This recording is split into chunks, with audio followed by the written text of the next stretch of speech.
Now, our last speaker for the session, Spyridon Zolotas from RINA. I have specifically asked Spyros to have a rather entertaining approach on the presentation, no technical stuff, because he's the last speaker, so I think he will do me a favor. Yes, and before saying hello to everybody and good evening, we arranged that I have double time because I'm the last one, so I can show relaxed the 50 slides that I have with all these formulas. So thank you. With your permission, I will go on with this. No, I'm just joking. Anyway, it's dangerous to joke at that time of the day. Okay. So the approach of LNG that was said by my previous colleague is something rather new. I would say that, yes, it is the chicken and egg issue.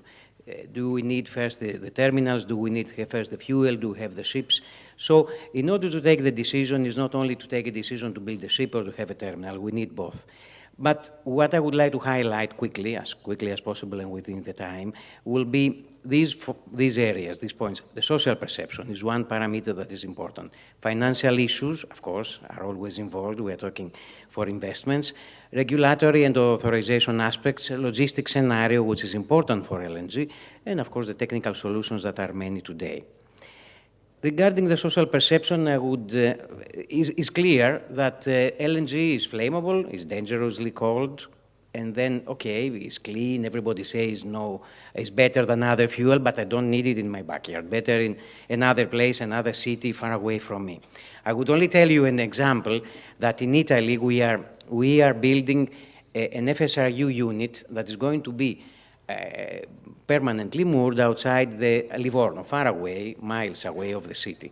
But in the local press, Italian press, it was said that if we have an accident with this kind of unit, which is a regasification unit, like one that is giving the gas directly to the grid for the consumption, they say if we have an explosion there, then there is a major risk that the Tower of Pisa will collapse.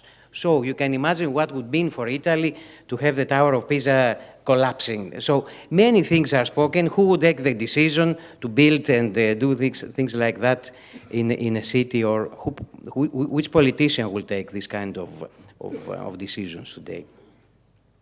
Financial issues have been referred briefly. Practically LNG, there is no market, there is no price fixed today. I have the same slide as my colleague I will show from Lloyd's. I will show you now. The LNG is 6 times from one side of the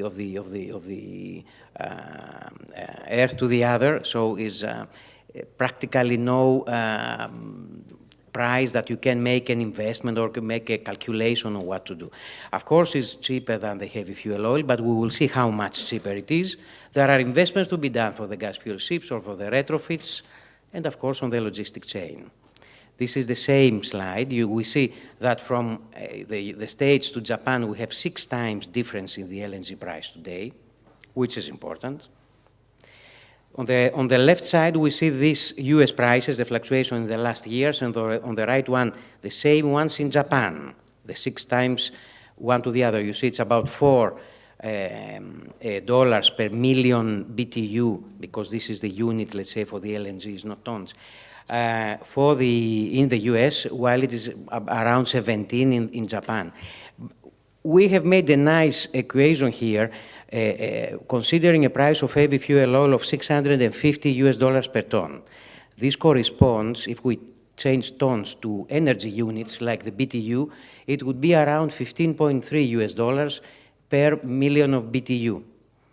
If it is a marine diesel oil, the difference is the number is 2.4. So this is the figure that we could compare to the LNG price that we have seen in Japan, in the States. But it's not only that. It could be simple. We have to add some logistic expenses that are to be added, because I have to transport, I have to do. So practically, we could say that if I start from $4 per million BTU, I have to add some values for the distribution and the network I need and everything. I arrive about to $13 per million BTU. This could be a price, hypothetical, of the LNG today. So in order to do it, I need money. Funding is problematic, crisis, things like that. Who could take the decision? Of course, building a ship is 20 to 25 more expensive. Retrofitting a ship, we have seen examples, is expensive. It is around 30% for larger ships, could arrive to 60% for smaller ships of the residual value of the ship. So it's a considerable investment. However, if I have the network and the economies of scale will permit me to be profitable. So considering also the difference in price with the heavy fuel oil and the marine diesel oil, could be a solution. Opportunities for Europe especially, building this kind of infrastructures could bring a lot of more jobs, because it could be we need to build terminals, you need to build all this network that is not existing now. So it could be barges or other ways to fuel ships. So is an opportunity as well from this point of view. Regulations have been spoken before. I go very, very fast on that. There are regulations on the gas fuel ships today. RINA is one of the class societies that have these regulations already published. There are no regulations for the onshore installations, no clear ones. And then there is no permission for the moment to carry gas in inland waters, through the rivers and these kind of things. It's a big problem if you want to transport through trucks. Then I disembark in a port. Then what I do with this LNG? How do I put it I go around with it? So there is something to be spoken as well as bunkering. The IGF code is under development. The Inland Water Directive from the EU is also under development. So there is a lot of things under development for the time being.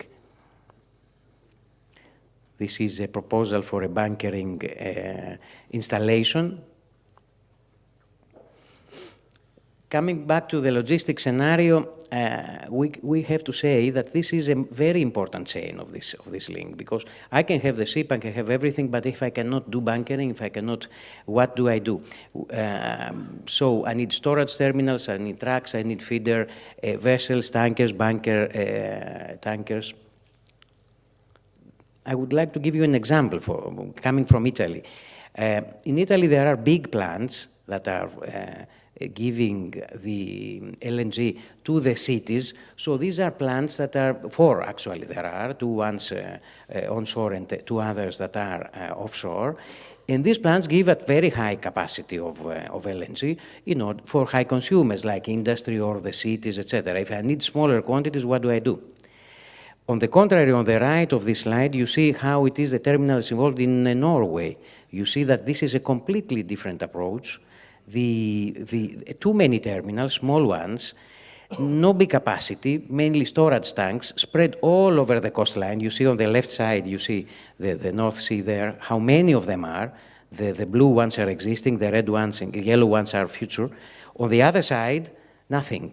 So if I want, for example, in Ravenna, or if I need in any other place, or in Europe, or in Greece, or wherever, a small quantity, I have to buy it in other places. I cannot ask directly from the network. For example, in Italy, you have to buy through Barcelona, or you have to buy from Belgium. So it is an added cost to the whole chain of the LNG today, as it is. This is a schematic presentation of how, from the big terminals to the end users, I could arrive. If it is a possibility, I could go directly from the LNG terminals to the end users, to trucks or feeder tankers or whatever, or I have to pass through intermediary LNG terminals that can provide then the end user. That can be truck or car or whatever it can be. Technical solutions have been spoken before. There are today dual fuel engines. There are installed in ships, operating okay. Type C store tanks that you can store with special tank rooms, etc., so you can fit them on board. There are materials, specialized materials for these cold cryogenic, let's say, installations. There are criteria to minimize damages like protective locations. All these kind of things have been discussed. It's obvious. I think the technical solutions are there. There are double gas pipes. All these solutions are there, but can we go on? I made a picture of some of them. There are gas tanks. You can see here the double-walled manifolds. of exhaust gas manifold for LNG propulsion, and complete installation of a tank room with a gas tank and the plant that is on the left side. So everything is there. But are we ready to go for LNG? I think the problem is as we said in the beginning, the approach of the social perception is one thing. So who has to decide to go in that direction. Maybe sooner or later, due to regulations, etc., we will go in that direction. And then, of course, there are to be solved some regulatory things and the network. This is a major thing. So practically, cheap, is clean, is safe. What else we need from LNG? As soon as we solve these problems, we are on. Thank you for your attention. I was very fast.